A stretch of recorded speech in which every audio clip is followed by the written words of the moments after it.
सबैजनालाई यो हाम्रो श्री नमुना बिल्लदावीरको एग्रिकल्चर ल्याबमा स्वागत छ। आज हामीले यहाँ ल्याबभित्र के सामानहरू रहेको छ भनेर यसो हेर्छौँ। यो सुरुमा आउने बित्तिकै बिउहरू स्टुडेन्टहरूले कलेक्ट गरेर राखेको छन्। ओइल सीड क्रप र लेग्युम क्रपको यहाँ राखेको छन् सिडहरू कलेक्सन गरेर। त्यसपछि यता हामीले माटोको टाइप्सहरू नेपालमा कति प्रकारको माटोहरू पाइन्छ भनेर हामीले यहाँनिर सिल गरेर प्याक गरेर विद्यार्थीहरूलाई देखाउनको लागि प्र्याक्टिकलमा यसरी विभिन्न ठाउँबाट माटो लिएर आएर यसरी प्याक गरेर हामीले यहाँ राखेको छौँ। बलौटे माटो भयो, दोमट माटो भयो, चिम्टाइलो माटो, सबै प्रकारको माटोहरू हामीले यहाँ कलेक्ट गरेर राखेको छौँ। यो चार्टहरू भयो विद्यार्थीलाई देखाउनको लागि माटो कसरी बन्छ भनेर चार्टहरू भयो। अनि त्यसपछि यहाँ हामीसँग यो निम्केको योभन्दा बाहेक अरू सबै माटो हो। यो माटो होइन, निम्केको। अरू सबै त्योभन्दा बाहेक अरू सबै हामी यहाँ माटोको प्रकारहरू देख्न सकिन्छ। तल फ्लावर राखेको छौँ हामीले ब्युटिफिकेसनको लागि। त्यसपछि यो स्प्रे भयो, सानो सानो बेर्नाहरूको लागि हामीले यो स्प्रे प्रयोग गर्छौँ पानी हाल्नको लागि। पानी हालेर स्प्रे गर्छौँ सानो सानो बोटहरूको लागि, बेर्नाहरूको लागि। त्यसपछि मुनि हजारी छ, ठुलो ठुलो बोटको लागि हामीले हजारी प्रयोग गरेर पानी हाल्छौँ। मुनि यहाँनिर सिड प्लान्टर छ, 3वटा सिड प्लान्टर छ हामीसँग। यसमा सिड हालेर डाइरेक्ट जमिनमा हामीले रोप्छौँ। जहाँ जहाँ हामीलाई रोप्नु पर्ने छ ती बिउ यसले खसाल्छ। यसमा हामीले सिड हालेर प्राय मेज हामीले यसरी रोप्छौँ। हाइब्रिड मेज हामीले यो सिड प्लान्टरबाट रोप्छौँ। यो सिड प्लान्टर हो। अरू सिडहरू पनि हामीले यसमा हालेर रोप्न सक्छौँ। यति छ। त्यसपछि यहाँ स्टोर जस्तै छ, स्टोरै भनौँ, सबै सामानहरू यहाँनिर राखेको छौँ माथिको तलामा। त्यसपछि मुनि यहाँ मेजरिङ टेप छ। अनि त्यसपछि सिकेचर छ हामीसँग, मेजरिङ टेप सिकेचरहरू राखेको छौँ। तल कुटोहरू छ हामीसँग। अनि सबैभन्दा मुनि यो हामीसँग मौरी थियो पहिला, अहिले मौरी त्यति धेरै नभए पनि यो मौरीको सामान छ। यसमा के गर्ने भन्दाखेरि यो भित्र मैन हालेर हामीले आधार चाक्का बनाउँछौँ। त्यो आर्टिफिसियल पनि हुन्छ र मौरी आफैले पनि बनाएको हुन्छ। यसमा हामीले आर्टिफिसियल्ली बनाउँछौँ।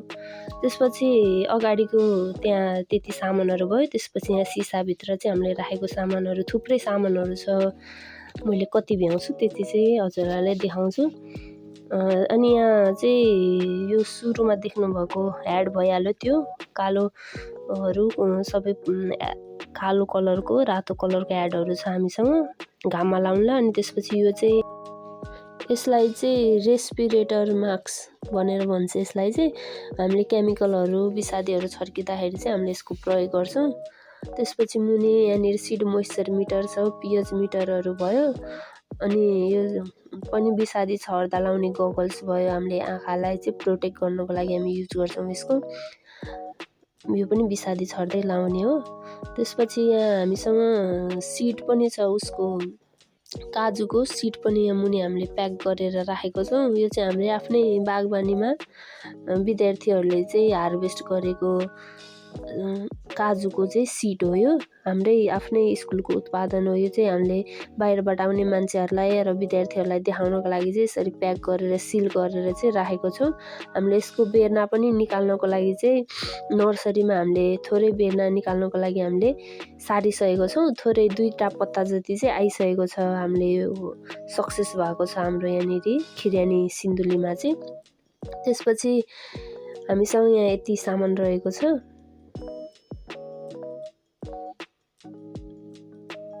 त्यसपछि मुनि हामीसँग एप्रोन भइहाल्यो सेतो देखेको। यो रातो बक्समा किट बक्स भयो, सोइल किट बक्स।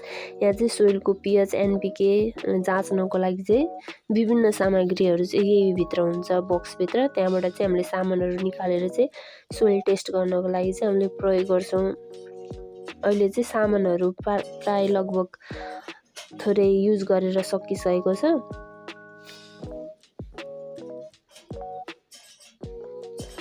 यतातिर हाम्रो ग्लोभ्सहरू भयो।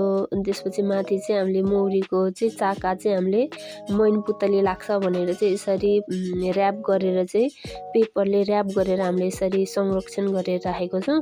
त्यसपछि यहाँ पनि सोइल किड बक्स 2वटा छ। यो येल्लो कलरको चाहिँ येल्लो स्टिकी ट्र्याप भन्छ। यहाँनिर चाहिँ हामीले किराहरूलाई चाहिँ पासोको रूपमा चाहिँ हामीले प्रयोग गर्छौँ यो किराहरूलाई।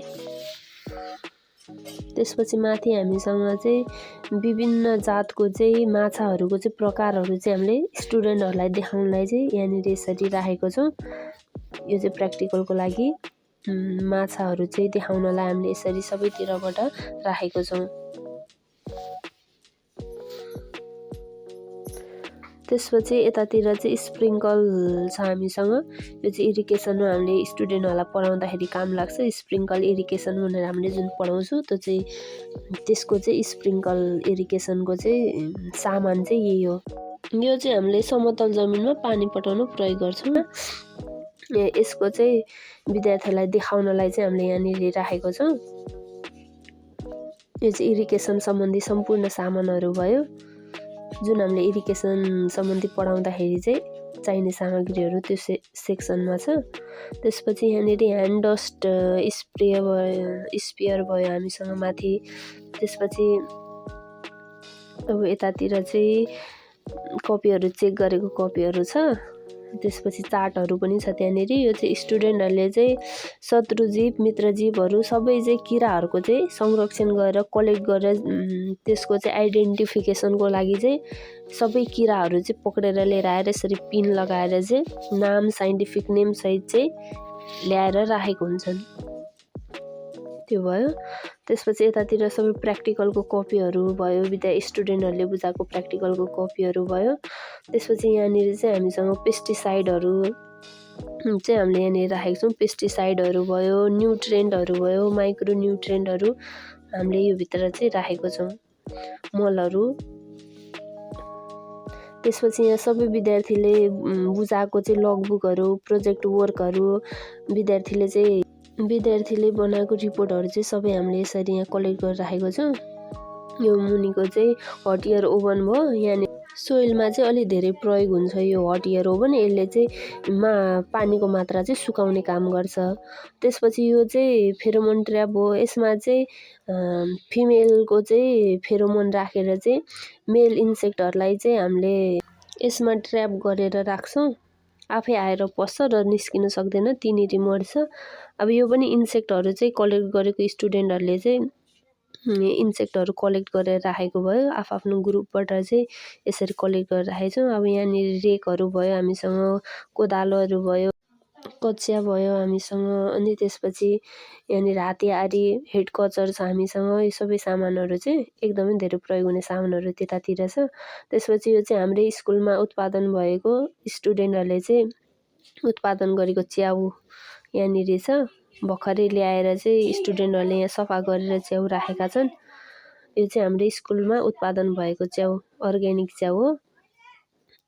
अब यहाँ प्र्याक्टिकल गर्ने ठाउँ चाहिँ यही कुर्सीमा बसेर स्टुडेन्टहरूले प्र्याक्टिकल गर्छन्। अब यो बोर्ड भयो, यहाँ चाहिँ पढाएर टक्क स्टुडेन्टहरूलाई चाहिँ हामीले प्र्याक्टिकल गराउँछौँ। यो सब अहिलेको लागि मैले यति नै सामानहरू देखाएँ। अब बाँकी सामानहरू अर्को